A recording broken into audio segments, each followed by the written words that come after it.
Hello दोस्तों, कैसे हैं आप सब। तो हम लोग जो है बिहार स्पेशल पढ़ रहे हैं। बिहार स्पेशल का ऑलरेडी जो है 3 क्लास हो चुका है। अगर नहीं देखें तो आप जाकर देख लीजिएगा सारा। ठीक है। हम लोग अभी क्या करें कि बिहार स्पेशल का एमसीक्यू लगा रहे हैं। ऑलरेडी जो है बिहार स्पेशल का जितना भी स्टैटिक्स पार्ट है वो पढ़ा दिया गया है। थोड़ा सा बचा हुआ है, बस डाटा का इंतजार है। डाटा जैसे ही न्यू आएगा उसको ऐड करके क्या किया जाएगा कि उस क्लास को एग्जाम के पहले पूरा कर दिया जाएगा।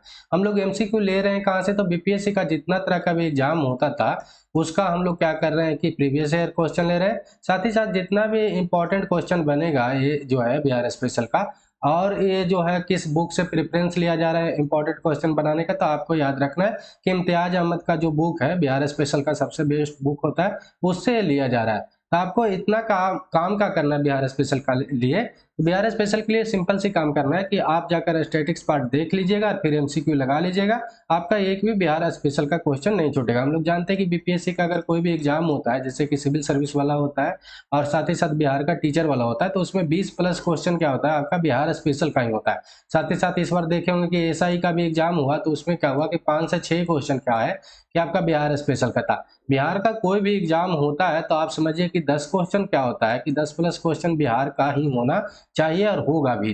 ठीक है।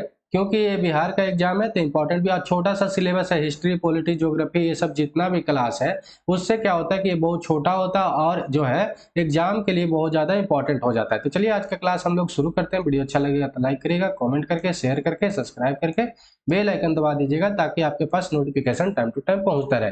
तो जो सबसे पहला क्वेश्चन क्या है कि 80 क्वेश्चन हम लोग लगा चुके हैं, आज 81 नंबर से लगाएंगे। तो सबसे पहला क्वेश्चन क्या है कि चंपारण नील आंदोलन के राष्ट्रीय नेता कौन थे, ये आपको बताना है। तो महात्मा गांधी थे, राम सिंह थे, बाबा रामचंद्र थे या बिरसा मुंडा थे। तो इसका जो सही उत्तर क्या है कि महात्मा गांधी थे। हम लोग जानते हैं कि चंपारण जो नील आंदोलन हुआ था कहाँ पे हुआ था, तो चंपारण बिहार में हुआ था। ये बात आपको ध्यान में रखना है। कब हुआ था, तो 1917 ईस्वी में हुआ था। ठीक है। इसका कुछ हिस्ट्री के बारे में देखें, बैकग्राउंड के बारे में देखें, तो आपको याद क्या रखना है कि 1916 ईस्वी में क्या हुआ कि लखनऊ अधिवेशन हुआ कांग्रेस का। जब कांग्रेस का लखनऊ अधिवेशन हुआ तो यहाँ पर क्या हुआ कि राजकुमार शुक्ल जो है मिले महात्मा गांधी जी से, और महात्मा गांधी जी को आमंत्रण किए राजकुमार शुक्ल चंपारण आने के लिए, क्योंकि यहाँ पे लोगों से, किसानों से नील का खेती करवाया जाता था जबरदस्ती। वो भी कितना करवाया जाता था ये भी पूछ लेता, तो 3 कट्ठा में करवाया जाता था, 1 बीघा में कम से कम। मान लिया जाए कि आपके पास 20 कट्ठा जमीन है, 1 बीघा जमीन है, तो उस पर 3 कट्ठा कम से कम नील का खेती करना जरूरी था। ये नील का खेती करने से होता क्या था कि जो जमीन होता था, प्लॉट होता था, वो बंजर हो जाता था। मान लिया जाए अभी यहाँ पर होगा, अगले बार दूसरे जगह पर, अगले बार तीसरे जगह पर, तो धीरे धीरे जो जमीन था वो क्या हो रहा था, नॉन फर्टिलाइज हो रहा था, जमीन बंजर होते जा रहा था, और उससे क्या हो रहा था कि किसानों को बहुत ज्यादा हानि हो रहा था। इसलिए राजकुमार शुक्ल जो थे क्या किए कि आमंत्रण किए 1916 में जब लखनऊ अधिवेशन हुआ वहां पर मिले सब, तो वहां पर आमंत्रण किया, और महात्मा गांधी जो थे क्या किए कि आमंत्रण को स्वीकार कर लिए थे। ये बात आपको ध्यान में रखना है। तो यहाँ पर क्वेश्चन क्या बनता है कि कौन आमंत्रण किए थे, तो राजकुमार शुक्ल किए थे। किस लिए हुआ था, तो नील आंदोलन हुआ था। कौन सा इसको किसान को क्या दवा बनाया जाता था, तो 3 कट्ठा पे, मतलब इसको 3 कठिया भी कहते हैं आंदोलन। ये भी बात आपको ध्यान में रखना है। चंपारण सत्याग्रह को भी इसी को बोलते हैं, ये भी बात आपको ध्यान में रखना है। साथ ही साथ महात्मा गांधी के बारे में आपको याद रखना है कि महात्मा गांधी का एक प्रथम सत्याग्रह था भारत में, ये भी बात आपको याद रखना है। ये थे कहाँ पे, तो 1915 ईस्वी में क्या हुआ कि साउथ अफ्रीका से लौटे थे, और 1917 ईस्वी में इनका प्रथम सत्याग्रह था चंपारण सत्याग्रह, जो बिहार में था, और ये सफल भी हुआ था। ये भी बात आपको ध्यान में रखना है। कब गए थे ये साउथ अफ्रीका, ये भी पूछ लेता है। तो 1893 ईस्वी में ये साउथ अफ्रीका गए थे। किस लिए गए थे, तो एक केस के लड़ने के पर्पज से गए थे, और वहां पर भी बहुत सारा क्या किए थे कि आंदोलन किए थे और उसको सफल बनाए थे। 1893 में आपको 3 काम हुआ था, इंपॉर्टेंट है, याद रखिएगा। महात्मा गांधी को कहाँ जाना, साउथ अफ्रीका जाना, ये बात आपको ध्यान में रखना है। स्वामी विवेकानंद को शिकागो जाना, और साथ ही साथ एनी बेसेंट जो थी आयरलैंड के जो थी वो कहाँ आई थी, तो इंडिया आई थी। ये बात आपको याद रखना है, इतना आपको ध्यान में रखना है। तो आपका क्या होगा कि यहाँ से क्वेश्चन एक भी नहीं छूटेगा। ठीक है। चलिए अगला क्वेश्चन क्या है कि 1912 के में गया में इंडियन नेशनल कांग्रेस का जो अधिवेशन हुआ था उसका अध्यक्षता कौन किए थे, ये आपको बताना है। चित्तरंजन दास थे, हकीम अजमल खान थे, डॉक्टर राजेंद्र प्रसाद थे, या एस.एन. बनर्जी थे। इनमें से कौन थे जो इंडियन नेशनल कांग्रेस का 1922 ईस्वी में जो अधिवेशन हुआ गया में उसका अध्यक्षता किए थे, ये आपको बताना है। ठीक है। तो इसका जो सही उत्तर क्या है कि आपका दीन बंधु जिनको बोलते हैं चित्तरंजन दास, वो क्या थे कि इसका अध्यक्षता किए थे, ये बात आपको ध्यान में रखना है। ठीक है, कब हुआ था? तो 1922 ईस्वी में हुआ था। ये जस्ट असहयोग आंदोलन को खत्म करने के बाद हुआ था, ये भी बात आपको ध्यान में रखना। और इसके बाद क्या हुआ था कि चित्तरंजन दास जो थे इंडियन नेशनल कांग्रेस को छोड़कर स्वराज पार्टी का गठन किए थे, ये बात आपको याद रखना है, क्योंकि ये पूछते रहता है कि स्वराज पार्टी का गठन कौन किए थे। तो दिसंबर 1922 ईस्वी और जनवरी 1923 ईस्वी के बीच में क्या हुआ था कि आपका स्वराज पार्टी का गठन हुआ था, और इसका जो अध्यक्ष बने थे चित्तरंजन दास और मोतीलाल नेहरू, दोनों मिलकर क्या किए थे कि इसको बनाए थे। ये बात आपको ध्यान में रखना है, स्वराज पार्टी को, ये भी बात आपको याद रखना है। असहयोग आंदोलन का बात आता था, असहयोग आंदोलन कब शुरू हुआ था? तो आपको याद रखना है कि 1920 ईस्वी में शुरू हुआ था, महात्मा गांधी के द्वारा शुरू किया गया था। और एक क्यों शुरू किया गया था? तो आपको याद रखना है कि जो 1919 का रोलेट एक्ट के विरोध में किया गया था, ये बात आपको ध्यान में रखना है। रोलेट एक्ट था क्या कि इसमें कहा क्या गया कि कोई भी लोग को बिना जलील का, बिना दलील का, बिना बात का मतलब गिरफ्तार कर सकता था ये लॉ। इसीलिए इसको रोकने के लिए असहयोग आंदोलन शुरू किया गया, 1920 ईस्वी में शुरू किया गया और रोका गया इसको फरवरी 1922 ईस्वी में। इसको रोका इसलिए गया क्योंकि ये हुआ क्या था कि आपका जो चौरा चौरी जगह है गोरखपुर में, वहां पे 24 पुलिसकर्मी को, कहीं कहीं पे 23 भी लिखा रहता है, तो ये डिजिट का तो ज्यादा मैटर नहीं है, लेकिन आप याद रखिएगा कि चौरा चौरी एक जगह है, वहां पर पुलिसकर्मी मतलब पुलिस चौकी था। उसमें क्या किया कि जो भी आंदोलनकारी थे, जो असहयोग आंदोलन के साथ आंदोलन कर रहे थे, वो सब क्या किए कि पुलिस चौकी को जला दिए, और जलाकर उसमें क्या हुआ कि 24 पुलिसकर्मी मर गए। इसीलिए असहयोग आंदोलन को रोकना पड़ा। महात्मा गांधी जानते थे कि अगर नहीं रोकेंगे तो ब्रिटिशर बस चुप इसलिए था क्योंकि महात्मा गांधी कोई भी आंदोलन करते थे तो सत्य और अहिंसा पे करते थे, कोई लड़ाई होता नहीं था। और जैसे ही वो तो सोच रहा था कि ये सब हिंसा पर उतरे, और हिंसा पर जैसे ही उतरेगा उसमें ब्रिटिशर बहुत ज्यादा मजबूत था, और उसको क्या करता कि फिर दबा देता, और दबाता ऐसे कि जैसे कि समझिए कि वो सबका हत्या ही करता था। तो इसलिए असहयोग आंदोलन को 1922 ईस्वी में रोका गया। ठीक है, इसका विरोध में सुभाष चंद्र बोस भी थे कि ये गलत हुआ है, ऐसा माना जाता है, लेकिन उस समय का स्थिति दूसरा था। तो इसका आंसर क्या हो जाता है आपका चित्तरंजन दास, ये बात आपको ध्यान में रखना है। ठीक है, अगला क्वेश्चन क्या है कि गोलघर का निर्माण किस गवर्नर जनरल के समय में हुआ था, ये आपको बताना है। तो वारेन हेस्टिंग, लॉर्ड हार्डिंग या लॉर्ड कॉर्नवालिस या सर जॉन सोर। तो इसका जो सही उत्तर है आपको क्या है कि वारेन हेस्टिंग 1786 ईस्वी में इसको करवाया था, ये बात आपको ध्यान में रखना है। वारेन हेस्टिंग के निर्माण में मतलब कि कार्यकाल में ये किया गया था। और इसका इंजीनियर के नाम आपसे पूछ लेता है कि इसका इंजीनियर कौन था, तो उस समय बंगाल का इंजीनियर जो था कैप्टन जॉन गॉस्टिन, उसके द्वारा ये जो है तैयार करवाया गया था। क्यों तैयार करवाया गया था? क्योंकि इस एरिया में क्या होता था कि अकाल पड़ता था। अकाल पड़ता था तो इसमें क्या होता था कि जब अनाज होता था, जब जिस साल मान लिया जाए अकाल नहीं पड़ा, तो उस साल क्या होता था कि इसमें अनाज को भर दिया जाता था, और जिस साल अकाल पड़ेगा उस समय क्या होता था कि निकालने के लिए इसको रखा जाता, मतलब कि अनाज को एक तरह से सुरक्षित रखने के लिए बनाया गया था। और इसका क्षमता कितना था? तो आप यहाँ पर देख सकते हैं कि 1,40,000 टन क्या था इसका की क्षमता था। वारेन हेस्टिंग के समय ये बनाया गया, ये बात आपको ध्यान में रखना है। इसमें भी याद रखिएगा कि ये पूछा हुआ है 1786 में इसको बनाया गया था, ये बात आपको ध्यान में रखना है। ठीक है, अगला क्वेश्चन क्या है कि निम्नलिखित में से मगध का कौन सा राजा सिकंदर महान जो सिकंदर था उसके समकालीन था, ये आपको बताना है। तो महापद्मन था पहला ऑप्शन है। दूसरा ऑप्शन क्या है कि आपका चंद्रगुप्त मौर्य थे, या तीसरा ऑप्शन क्या है कि सुकल्प था, और चौथा ऑप्शन क्या है धनानंद। इसका सही उत्तर क्या है कि धनानंद था। उस समय नंद वंश का क्या था कि शासक चल रहा था, शासन चल रहा था कहाँ पे? मगध पे। ये बात आपको ध्यान में रखना है। नंद वंश का अगर कोई पूछे कि संस्थापक कौन था, तो आपको याद रखना कि महापद्मन 345 ईसा पूर्व में क्या किया कि इसका स्थापना किया था नंद वंश को, ये बात आपको ध्यान में रखना है। और ये बहुत ही ज्यादा खतरनाक क्या था ही राजा था। ये जो मगध है ना, मगध को भले से थी आप बोलिएगा कि मौर्य काल में बहुत ज्यादा सुदृढ़ हुआ, मजबूत हुआ, लेकिन मगध को बहुत ज्यादा मजबूत करके एक कौन देने वाला था? तो आप समझ सकते हैं कि नंद वंश। नंद वंश के समय भी बहुत ज्यादा मजबूत था, ये बात आपको ध्यान में रखना है। ठीक है, तो धनानंद को मारकर चंद्रगुप्त मौर्य क्या किया था कि मौर्य वंश का स्थापना किया था, ये भी बात आप याद रख सकते हैं। तो यहाँ पर राजा कौन था सिकंदर के समय? तो आपको याद रखना है कि धनानंद। ठीक है, चलिए, और ये जो महापद्मंद है शिशुनाग को मारकर क्या किया था? शिशुनाग का जो अंतिम वंश था, शिशुनाग वंश का जो अंतिम वंश था, सॉरी, उसको मारकर क्या किया था कि अपना नंद वंश का स्थापना करवाया था। और उसका नाम अगर पूछ ले कि शिशुनाग वंश का राजा कौन था उस समय, तो आपको याद रखना कि महानंदी। महानंदी को हत्या करके 345 ईसा पूर्व में नंद वंश का स्थापना करवाया था, ये बात आपको ध्यान में रखना है।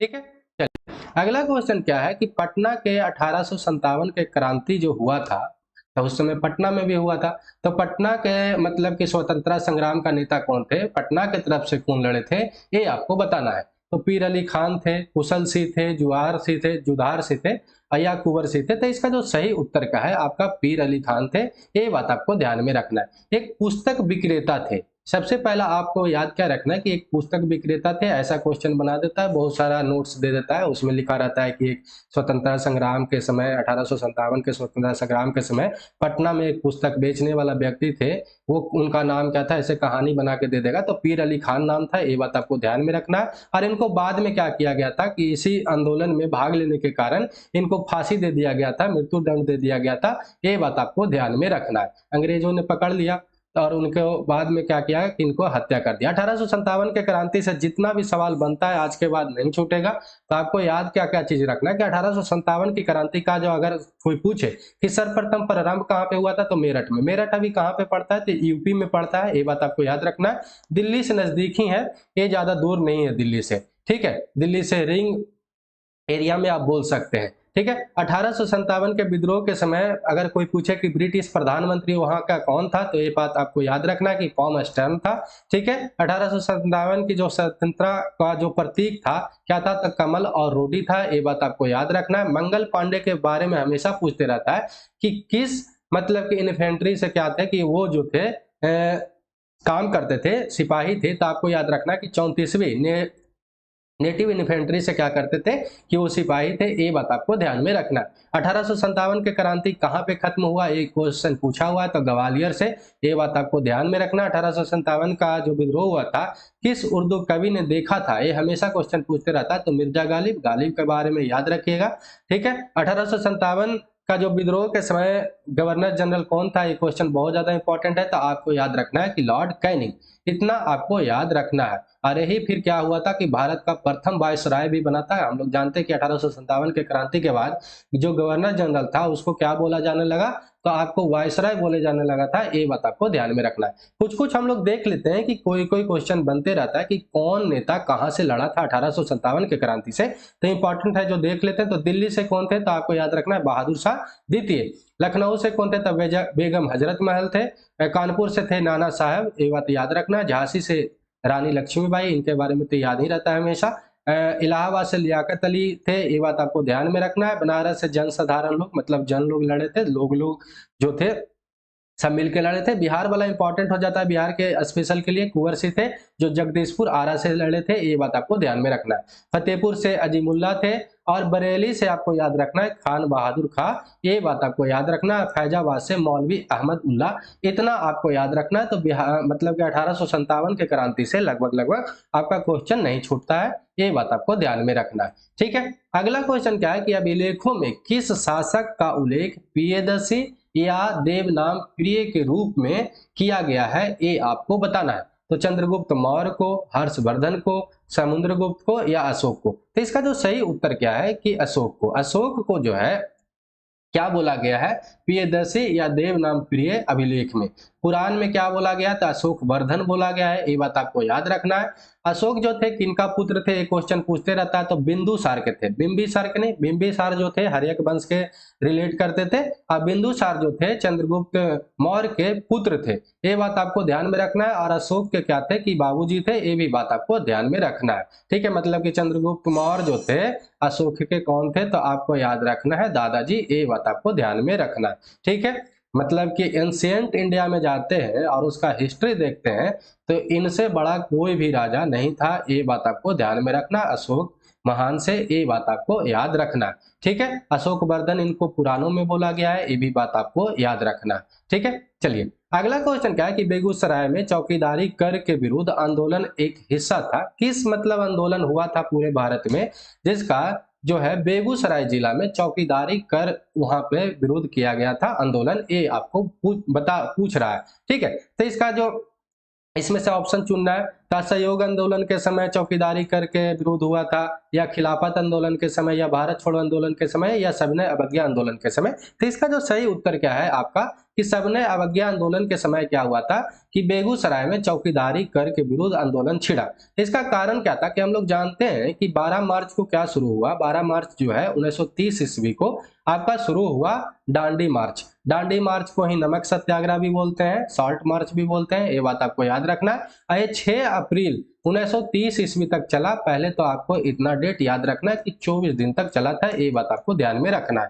ठीक है, 78 अनु मतलब कि इसमें कार्य करने वाले शामिल थे, ये भी बात आपको याद रखना है। और ये जो है साबरमती आश्रम से शुरू होता है, और दांडी एक गांव है कहाँ पे, तो आपको याद रखना है कि गुजरात में, वहां पे समुद्र तट पे महात्मा गांधी ये सब पहुंचते हैं, महात्मा गांधी के द्वारा शुरू किया गया था। और ये जो है वहां पे नमक उठाकर, नमक बनाकर क्या किया जाता है कि नमक सत्याग्रह को खत्म किया जाता है, तोड़ा जाता है नमक कानून को। ये बात आपको याद रखना है। क्यों? क्योंकि उस समय नमक पर भी क्या होता था कि जो है पैसा लिया जाता था गवर्नमेंट की तरफ से, और इंडिया में इतना बड़ा कोस्टल एरिया है और उसमें नमक के लिए भी लोगों से पैसा ले, ऐसा होना जरूरी नहीं था। ठीक है, तो चौकीदारी कर यहाँ पर क्यों लगा, तो यहाँ पर एक बात आपको याद रखना है कि बिहार का जब मैप देखते होंगे तो वहां पर आपको पता होगा कि बिहार में जो है कहीं पर समुद्र एरिया तो है नहीं, तो यहाँ पर नमक बनाने का चीज तो है नहीं, तो यहाँ पर उसके बदले में क्या किया गया कि चौकीदारी कर का विरोध आंदोलन छेड़ा गया। ये बात आपको ध्यान में रखना है। ठीक है, तो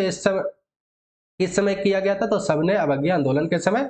दांडी मार्च को ही सविनय अवज्ञा आंदोलन भी बोलते हैं, नमक सत्याग्रह भी बोलते हैं। किनके द्वारा शुरू किया गया था, तो महात्मा गांधी के द्वारा। कब शुरू किया गया था, तो 12 मार्च 1930 को। कब खत्म हुआ, तो 6 अप्रैल 1930 को। ठीक है, और 24 दिन तक चला। कितना अनुकर्मी इसमें, मतलब कितना इसमें काम करने वाले लोग शामिल थे, तो 78 लोग इसमें शामिल थे। ठीक है, 242 या 241, ये बात आप देख लीजिएगा। माइल दूरी तय करके क्या किया गया था कि ये दांडी मार्च को खत्म किया गया था, ये बात आपको ध्यान में रखना है। ठीक है, चलिए अगला क्वेश्चन क्या है कि किसके प्रयत्नों से बिहार प्रांतीय कांग्रेस का दूसरा अधिवेशन क्या हुआ था कि समापन किया गया था, ये आपसे पूछ रहा है। तो जी के गोखले, श्री कृष्ण सिंह, श्री दीप नारायण सिंह, या इनमें से कोई नहीं। तो इसका जो सही उत्तर क्या है कि जो बिहार क्रांतीय कांग्रेस का जो दूसरा अधिवेशन हुआ था भागलपुर में, उसका मतलब कि मुख्य रूप से किन जो प्रयत्न किया गया था, किनके द्वारा किया गया था, तो आपको याद रखना है कि श्री दीप नारायण सिंह के द्वारा। ये बात आपको ध्यान में रखना है। ठीक है, जो ये हुआ था कब, तो आपको याद रखना है कि 9 से 10 अप्रैल 1909 में हुआ था। कहाँ पे हुआ था, तो भागलपुर में हुआ था, ये बात आपको याद रखना है। जिसका अध्यक्षता कौन किए थे, तो सच्चिदानंद सिन्हा किए थे। ऐसा मत सोचिएगा कि प्रयत्न इनके द्वारा किया गया, दीप नारायण के द्वारा, तो यही अध्यक्ष बने थे। अध्यक्ष कौन बने थे, तो सच्चिदानंद सिन्हा बने थे, ये बात आपको याद रखना है। तो प्रथम के बारे में देख लेते, तो बिहार प्रांतीय सम्मेलन का जो प्रथम सत्याग्रह हुआ था, मतलब प्रथम सत्र जो हुआ था, सॉरी, तो आपको याद रखना है कि 1908 ईस्वी में सैयद अली इमाम के द्वारा अध्यक्षता में हुआ था। ये बात आपको याद रखना है। कहाँ पे, तो पटना में। ये भी बात आपको ध्यान में रखना है। ठीक है, चलिए अगला क्वेश्चन क्या है कि स्वतंत्रता पूर्व, स्वतंत्रता से पहले बिहार में बड़े जमींदारों की राजनीतिक शक्ति बचाने का माध्यम क्या था, ये आपसे पूछ रहा है। तो राज्य संसाधन था, ठीक है, संस्कृति को, ठीक है, या आर्थिक स्थिति को, या सामाजिक स्थिति को। तो इसका सही उत्तर क्या है आपका आर्थिक स्थिति को। ये बात आपको याद रखना है, इसमें ज्यादा याद कुछ रखने का चीज नहीं है।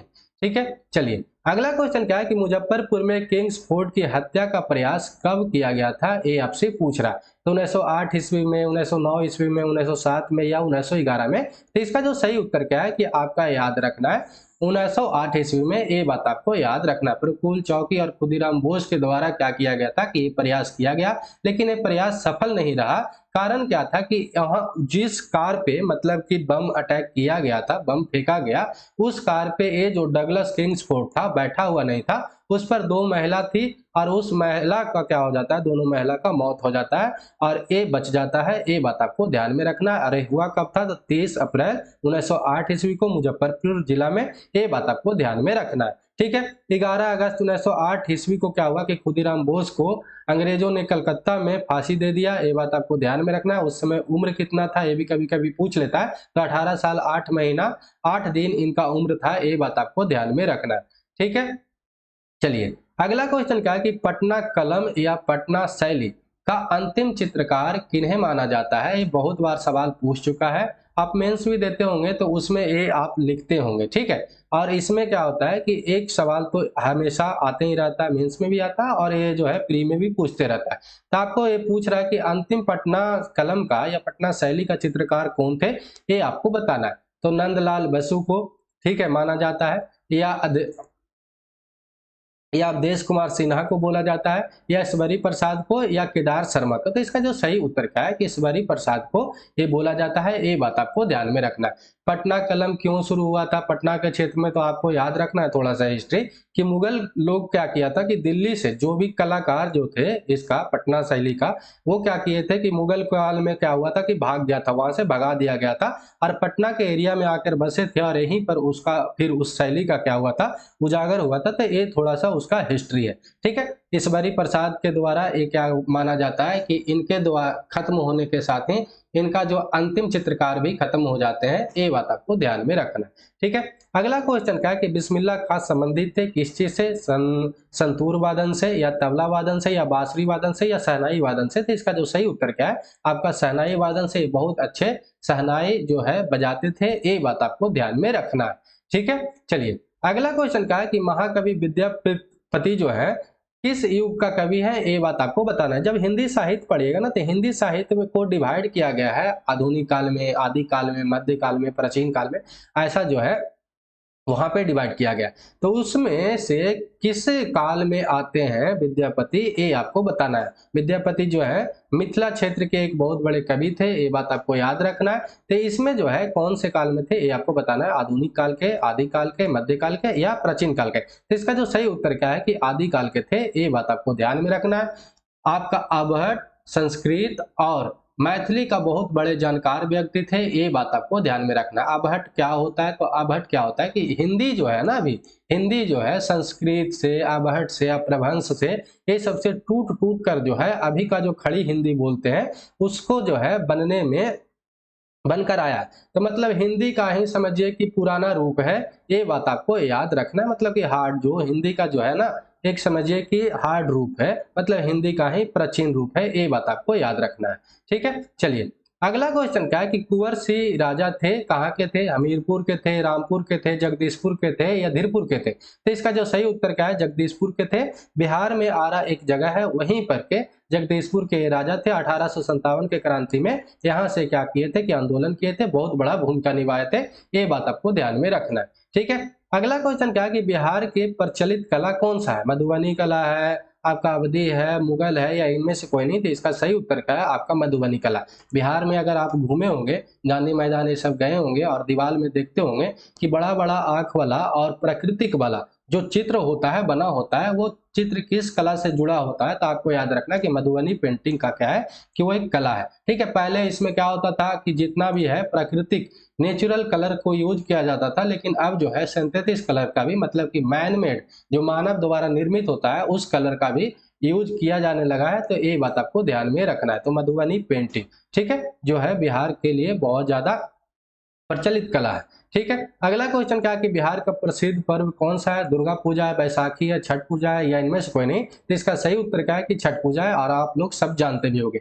दुर्गा पूजा कहाँ का है, तो बंगाल का है, और बैसाखी जो है आपका पंजाब का है, ये बात आपको ध्यान में रखना है, ठीक है। अगला क्वेश्चन क्या है कि सोनपुर मेला को क्या कहते हैं या किस नाम से जो है जानते हैं, ये बात आपको बताना है। तो हरिहर मेला से, हरिहर क्षेत्र मेला से, जानवी नवमी मेला से, सौराठ मेला से, या वैशाली। वैशाली और हरिहर मेला में आपका कंफ्यूजन हो सकता है, तो आपको याद रखना कि हरिहर क्षेत्र मेला इसको बोला जाता है, और वैशाली के लिए इसलिए बोले क्योंकि ये वैशाली के ही जिला में होता है, इसलिए, ठीक है। तो हरिहर क्षेत्र मेला ये जो है एशिया का सबसे बड़ा जो है मेला लगता है, और इसमें सब तरह का जानवर ये सब बिकता है, और वहां पर क्या होता है कि बहुत सारा जो है बच्चों के लिए, ये सब के लिए भी क्या है कि घूमने के लिए भी बहुत सारा डिज्नीलैंड की तरह मेला लगता है, ये बात आपको ध्यान में रखना है, ठीक है। चलिए अगला क्वेश्चन क्या है कि निम्नलिखित में से किस नगर में सूर्य मंदिर है, मतलब बिहार के कौन सा ऐसा जिला है जहां पे, या कौन सा ऐसा सिटी है जहां पे क्या है सूर्य मंदिर है, ये आपको पूछ रहा है। तो गया में है, रांची में है, देव में है, या बोध गया में है। तो इसका जो सही उत्तर क्या है, देव है।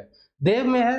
देव जो है किस जिला में पड़ता है, तो औरंगाबाद जिला में पड़ता है। औरंगाबाद जिला के खासियत है, आप एक याद रखिएगा कि वहां पर जो है सबसे कम बारिश होता है बिहार में, सबसे ज्यादा बारिश कहाँ पे होता है, तो आपको याद रखना है कि किशनगंज में, और सबसे कम बारिश होता है औरंगाबाद में, और वहीं पर देव में सूर्य मंदिर है। ये बात आपको याद रखना है। ठीक है, अगला क्वेश्चन क्या है कि बिहार में परमानेंट सेटलमेंट लागू करने का कारण क्या था, तो जमींदारों को जमीन पर अधिकार भू राजस्व का इस कारण से किया गया था। जमींदारी प्रथा का उन्मूलन मतलब निर्मूलन मतलब खत्म करने के लिए किया गया था। राजस्व निर्णय करना, या इनमें से कोई नहीं। तो इसका जो सिंपल उत्तर क्या है कि आपका राजस्व का निर्णय करना था। ठीक है, ये बात आपको याद रखना है। इसमें किया क्या गया कि 1793 ईस्वी में किसके द्वारा लाया गया, तो लॉर्ड कॉर्नवालिस के द्वारा ये लाया गया।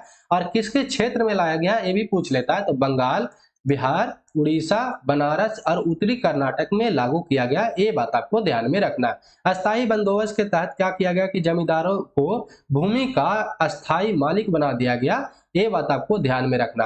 और इसमें किया क्या गया कि अगर 11/11 क्या है कि टोटल कलेक्शन है भू राजस्व का, मान लिया जाए कि कोई किसान है और किसान से 11/11 क्या होता है कि टोटल कलेक्शन किया जाता है, तो उसका 10/11 क्या होगा कि कंपनी को दिया जाएगा, और 1/11 क्या होगा कि किसको कौन रख लेगा, तो आपको याद रखना है कि जमींदार लोग रख लेगा। ये बात आपको ध्यान में रखना है। इससे घटा क्या होने लगा, इससे प्रॉब्लम क्या होने लगा, इसमें भ्रष्टाचार क्या आने लगा, तो आपको याद रखना है कि जमींदार लोग क्या करने लगा कि आप जरा सोचिए कि आप 100 रुपया तहसीलिएगा तो आपको 2 रुपया मिलता है, तो आप चाहिएगा कि 200 रुपया तहसीले ताकि 4 रुपया मिले। तो जबरदस्ती जमींदार लोग क्या करने लगा, मतलब कि बेमतलब से ज्यादा क्या करने लगा कि रकम को मतलब कि राजस्व को तहसीलने लगा। जिससे क्या हुआ, कंपनी को तो फायदा हो रहा था लेकिन किसान को बहुत ज्यादा नुकसान हो रहा था। उसका कारण क्या था कि ये जमींदार लोग क्या करता था कि जबरदस्ती तहसीलता था, और जितना ज्यादा ये तहसीलेगा जितना ज्यादा इसको परसेंटेज बनेगा, इसी कारण से इसको क्या किया गया था कि लास्ट में बंद किया गया था। ये बात आपको ध्यान में रखना है। मतलब कोई भी चीज करिए उसका लूप होल निकाल ही लेता है जो भ्रष्टाचार करने वाला लोग है। तो ये बात आपको ध्यान में रखना है। ठीक है, अगला क्वेश्चन और लास्ट क्वेश्चन क्या है कि किस क्षेत्र से या किस क्षेत्र में राहुल सकिंत्यान जो है 1920 के असहयोग आंदोलन में सक्रिय थे, एक्टिव थे, ये बात आपको बताना है। तो छपरा के, पटना के, लखनऊ या दिल्ली के, तो इसका जो सही उत्तर क्या है, बिहार में जो छपरा जिला है वहां पे ये क्या थे कि उस क्षेत्र में असहयोग आंदोलन के समय राहुल जो थे क्या थे कि सक्रिय थे। ये बात आपको याद रखना है। राहुल सकिंत्यान जो है आपको याद रखना है कि कौन थे, तो आपको याद रखना है कि बहुत अच्छे साहित्यकार थे। ये बात आपको याद रखना है। साहित्यकार कैसा साहित्य लिखते थे, तो यात्रा वृत्तांत। यात्रा वृत्तांत क्या होता है कि मान लिया जाए कि एक व्यक्ति है और वो पूरे दुनिया में क्या करते हैं, ट्रेवल करते हैं, और ट्रेवल करने के बाद वो जो है जो आंख से देखे हैं उसको जो बुक पे लिखते हैं उसी को हम लोग क्या बोलते हैं, यात्रा वृत्तांत बोलते हैं। ये बात आपको ध्यान में रखना है। ठीक है, तो ये कहां से जुड़े हुए हैं, तो छपरा से असहयोग आंदोलन। और असहयोग आंदोलन के बारे में पहले ही बता चुके हैं। और ये खत्म कब हुआ था असहयोग आंदोलन, 1922 ईस्वी में। किस लिए शुरू हुआ था, तो रॉलेट एक्ट के कारण ये शुरू हुआ था। रॉलेट एक्ट कब बना था, तो आपको याद रखना कि 1919 ईस्वी में। और इसी साल 13 अप्रैल 1919 ईस्वी को क्या हुआ था, जालियांवाला बाग हत्याकांड हुआ था। आपको याद रखना है ये सब। ठीक है, यही सब के कारण क्या हुआ था कि असहयोग आंदोलन को शुरू किया गया महात्मा गांधी के द्वारा, और 1922 ईस्वी में बंद किया गया चौरा चौरी कांड के बाद। ठीक है, तो चलिए आज के लिए इतना ही। वीडियो अच्छा लगा हो तो लाइक करिएगा, कमेंट करके, शेयर करके, सब्सक्राइब करके बेल आइकन दबा दीजिएगा। तो जय हिंद, जय भारत।